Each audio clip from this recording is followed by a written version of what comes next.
Good morning. Morning. Thank you so much for having me. Actually flew in from Los Angeles, and it's an honor to be here. And I've actually never been around so many women in my entire life. And I'm so excited because I'm like, oh my gosh, they're all my kind. I'm really excited. I was definitely super inspired by Dr. Hewitt, and I'm just thrilled to be around other women. And so a little bit about me. I'm from Colorado originally. I moved to California, became a doctor of chiropractic in 2000, and took over a pre-existing practice and grew it from about 35 patients a week to about 365 a week. So a lot of patients, saw about 120 new patients a month, so I've definitely seen a lot of people, treated a lot of people. But what saddened me is kind of what Dr. Hewitt was saying. There's a couple of birds that are on a lot of medications. And I was a little concerned about it when I started seeing younger and younger people, and I felt like I wanted to do what they were mentioning, is to really just step up and do something about it and not just, say, God, this is horrible, but actually be helpful. So this last year, we actually created a franchise for healthcare, and it's actually medical doctors with chiropractors, acupuncture, massage therapists, all working at one place all together.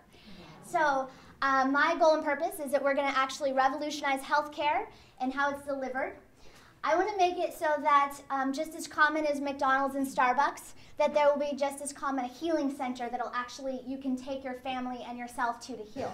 Because we do need to get back to ourselves, and our body is the vehicle that we kind of travel around with to have it do stuff and fulfill our purposes, whether it's business or marketing or interacting or being a mother or being successful and things like that.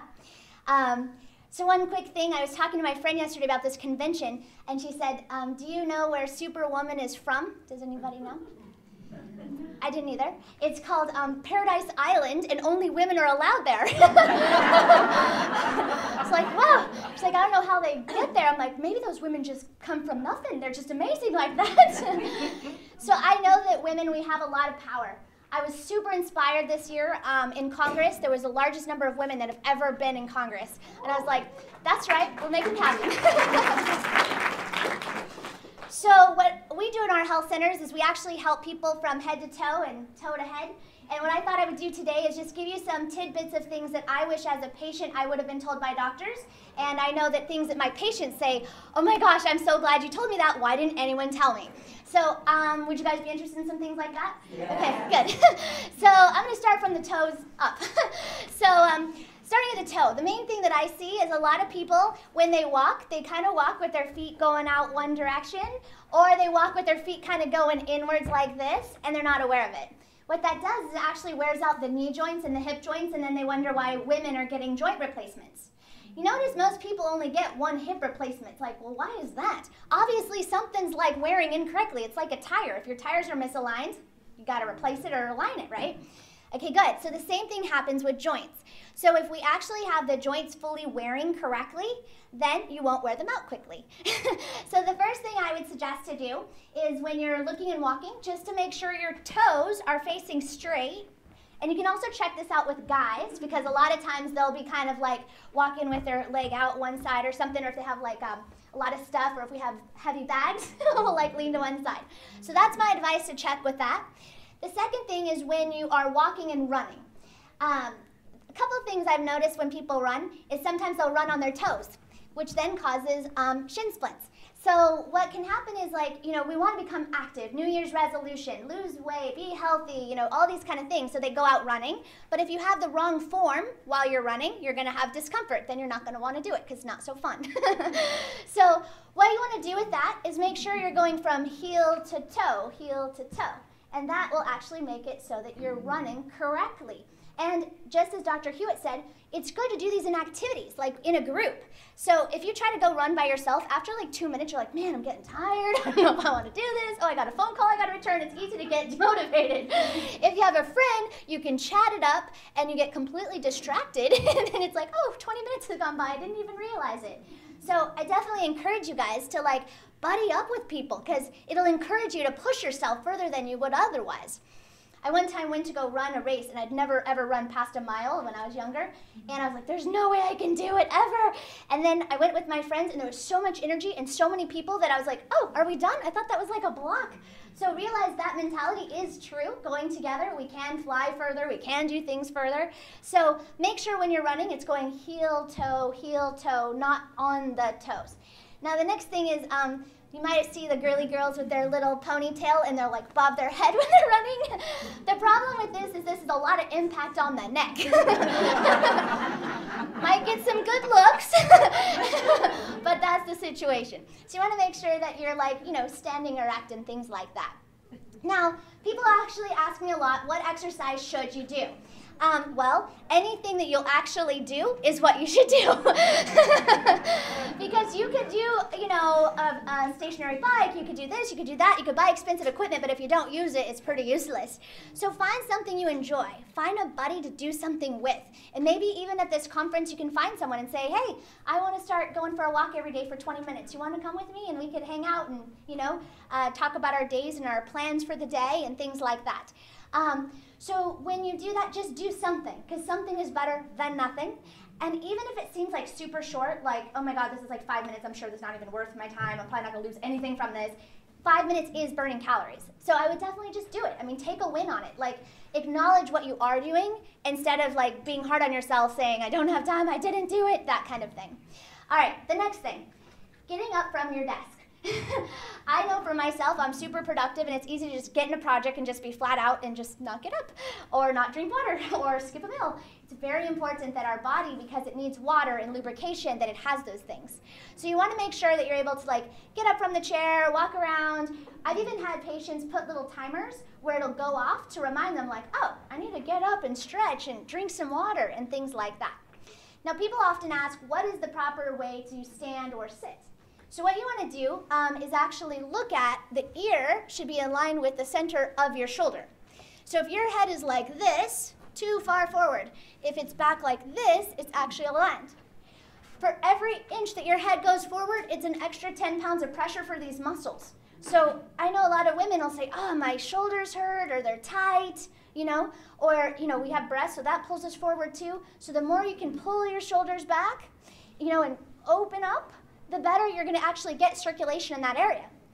Now, besides the reason of having proper posture and looking phenomenally great and standing proud, is that it actually helps with the whole lymphatic system to help drain things like infections, colds, prevent cancers, and things like that. So, as we work our way up the body, the next thing would be like our teeth. Definitely need to get those checked regularly, floss every day. They've shown that there's been studies where if you have bacteria in your teeth, it can lead to problems on the heart valves. So you want to make sure your teeth are really, really healthy. And if you're ever sick, you never want to go to a dentist and have a dental procedure while you're sick, because the bacteria can get in the gum and into the heart. It's very important to know. Next would be your eyes. You do need to get these checked. You cannot just say, I have these old glasses that have been kind of working for a while. Safety for yourself and others while you're on the road. So you want to make sure you check your eyes. The more you strain, the more you're going to go forward, or you're going to get those crow things they call, not the good birds. And so you want to make sure that you are getting your eyes checked, not only because of that, but it's for balance. You use all of your perceptions, whether it be of vibration or sound or awareness of light, comes from also your vision. So a lot of women, as they age, will have problems with balance, afraid of falling, and it's because some of these sensory perceptions aren't totally there. So you want to make sure you're checking your eyes regularly. All right, so then we go for the inside of the body. So as I was stating about exercise, one of the things is this. Have you guys ever made like lasagna or some sort of thing with sausage and it has like a lot of grease in the pan? Have you guys ever done that before? Okay, you know how afterwards when you go to try to wash it, if you just had like a little trickling of water, it would take forever and it's a nightmare and there's grease everywhere, right? All right, if you turn the faucet on a lot, it'll actually like spray it out, and if you put some soap in it, washes it out. Same thing happens inside your body. You're putting that same food that's in the pan in your body. So if you actually run or exercise or do a bike, it'll flush out those fats. And then if you eat things with lemon and acids and things like that, it'll actually help break up those fats. So it's important to do those things, because otherwise it's just accumulating into those arteries and then you have artery problems. So this is important for yourself to know and for your family and when you're cooking. All right, so then the thing I want to talk about is dehydration. The way you can test to see if you're hydrated or not, you can take your finger, take the joint here, and you hold the skin. You can try it, and you hold it up, and then you relax it. If it doesn't go back right away, it actually means that you are dehydrated. If it goes back like instantaneously, then it means that you actually have enough. Yeah. Yeah, on the knuckle, the skin on the knuckle. So, I'm glad you guys are grabbing your water bottles. So, good. So here's the thing. I think that the Starbucks model is awesome. Like, I love the fact that it's a place where everyone can get together and chat. Like, I love chatting to the degree I'll tell my husband, like, do you want to chit chat? He's like, what is all this chatting? I like it. But the problem with the caffeine is it does dehydrate you. And so does green tea because it has caffeine, which is fine, but here's what you need to know. For every cup of caffeine that you drink, you need to have 2 cups of water to compensate for the caffeine that you drank. Now here's the other thing. You could drink a lot of water or caffeine, and it actually gets rid of your electrolytes. Electrolytes are like potassium, sodium, chloride, and those are needed for muscle contraction and to not feel fatigued. So I've had many, many women come and say, you know, I'm just tired. Well, first I find out how many coffee you're drinking. Oh, like 6 cups. I'm like, okay, it's not working out so well, obviously, because they're still tired. But then what we find out is that they're dehydrated and they might be lacking electrolytes. So the Gatorade drinks have a lot of sugar in them, but there are things called like electro mix that just have straight up potassium, magnesium. Or you can just buy tablets of just magnesium or just potassium. And the body does need salt. It's, you know, you taste your tears sometimes, they're salty. So you do need salt, and it'll actually add energy. So if you ever feel tired, worn down, or fatigued, drink water, but more than that, also add Electromix or some of these electrolytes, because it'll give you more energy. The other things people ask about is sometimes they might get muscle cramps, where the muscles are cramping, you know, in the middle of the night or during the day. That usually means there's a deficiency of either calcium or even magnesium. Female bodies typically need 1,200 to 1,500 milligrams of calcium a day. And you can't just take it all at once because the body won't absorb it. So you need to divide that up, morning, noon, and night. So you take 1,200 divided by 3, do the math, and then you do it like that. Does that make sense? Okay, good. So the next thing I really want to talk to you about that I'm super passionate about is really making sure you understand what's going on with your body, your family's body, your children's body. We all have our own specialties and what we know and what we don't know. And you may go to a doctor and they may take blood tests and say there's absolutely nothing wrong. And then you might feel discouraged and say, well, they did the blood test and there's nothing wrong, but I feel horrible. I want you to know that there's different types of blood tests. Just because they take blood, if they don't do the specific test that you may need, they may miss what you have. So it's vital and important that you get the appropriate actual blood test that's needed. For example, maybe you're tired, you need your thyroid tested. There's a specific test just for that. Or I've had people that travel to other countries, like third world countries, and they'll come back not feeling well, and they didn't know that they actually had like parasites and different amoebas and things like that that are only tested through stool. And unless you did a stool test, they would never have it detected, and they were sick for months and months and months. So I want you to know it's important to get all possible things ruled out and looked at. You can't just assume they took one test or one type of doctor did it and that it like solves it. If you don't feel well, you need to find out what's going on. Don't just stop or just take a pill and just cover a symptom. Because let's say you have diarrhea and they're like, oh, take this and it'll stop the diarrhea. What's causing the diarrhea? You know what I mean? Like, okay, good, now I'm just stopping up stuff and keeping it inside of me that's not wanting to be in there? That doesn't make sense. So, right? Like, I have high cholesterol, I'll take this to lower it, but I'll keep eating bad. It's like, this doesn't make sense. So I know that we are very intuitive as women, and I know that we're very logical. And by doing proper blood tests, by doing what causes the actual symptom, finding that, and healing and fixing that, it will make a huge difference and actually solve the problem. Which, doesn't that make more sense than just covering it up? Good. So some of the things that there are some technologies that people are not aware of that I want to bring all the way from Los Angeles to you. There is something called prescriptive amino acids. Amino acids are what protein is made out of. It's also what neurotransmitters are made out of. So, you know, like the things they were saying, like serotonin or things to make you feel better, right? So amino acids, they make protein. So there's actually been a new discovery that's revolutionizing medicine, that's actually finding that there are ways for specific diseases, amino acids, which are not a pharmaceutical drug, to actually heal the body. So they have them for pain and depression, anxiety, weight problems. So these are an amazing technology, and you should ask your doctor about it if they're just offering some other pharmaceutical drug or if you need to be on a drug, because this is a different alternative that they should be aware of. So they're called prescriptive amino acids. So that's something you can Google and look up and things like that. Lastly, what I wanted to share with you, the most important thing is your actual mind and spirit, right? That's what actually controls this whole thing here. So what I would tell people in general and in patients, do things that inspire you every single day. Find something that makes you want to get up. And if you can't find those reasons, write them down so when you wake up, you go, oh yeah, that's why. Because there's moments where you don't want to. So write them down. And when you want a goal, go for it. Even if it seems hard, even if it seems like you might not get it, it doesn't matter. There's no fault in trying for something. You know, I would be much more proud that I actually tried for something than never had tried.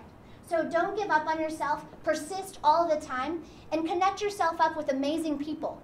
You know, and if you find that some of your friends or family are a little bit toxic, what you can do is say, you know what, I just want to be surrounded by really positive things, so can we just talk about positive things? Or would it be okay if like I tell you about positive things and you tell me about positive things? And literally I've tried this multiple times over, and it just like nips in the bud all the negativity that they were spewing out at me nonstop. It was amazing. I was like, oh, this person's completely better to be around. So try that.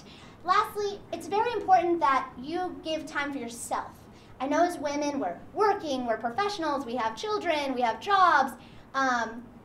You know, I was super successful before I was even 30, and then I created a franchise where I have, you know, 5 different female doctors running other clinics, and so yes, I understand what it's like to be busy, but I have to give time back to myself.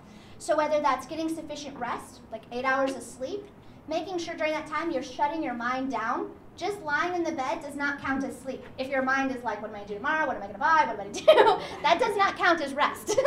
You need to like quiet the mind, you know, and relax. Listen to music you enjoy. Do new things that you've never done before. Don't go to the same restaurant every single week. Try something new. Even if it like you don't like it one time, you at least can say, I know I'm not going to go there again.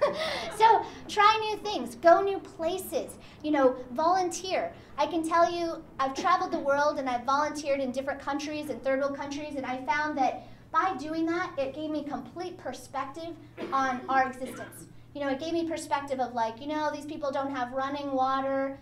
Maybe I should change my viewpoint. You know, I guess one story I would like to share with you is I went to El Salvador and treated about 500 patients in about a week. And at the end of that week, the entire community all got together in a community center to throw me a party. And I was like, oh, okay. What they did is they had the streamers from every party they'd ever had, and they put them back up on the wall because that's what they had for their community, you know? And they gave, and they had to like pump the milk from the cow to actually provide the horchata that they made from scratch. And you know, it made me stop and slow down for a moment and go, wow, this is different. This is nice, a community, you know? And they all got together and prayed and thanked me that I was there. And, you know, I felt honored to be able to give. And I realized that when I give to others, it really gives back to me. That's the actual truth, you know? When you take, you might have a lot that you take. But if you give, you will sleep well. You will enjoy your life. You will feel good, you know? What I would want to pass on to you guys is to inspire others, give to others. You guys have so much power and you have so much abilities. And so you don't know who you will touch or who you will inspire. So I would say give yourself out there to do it. Enjoy your life and be super healthy. And thank you for having me today.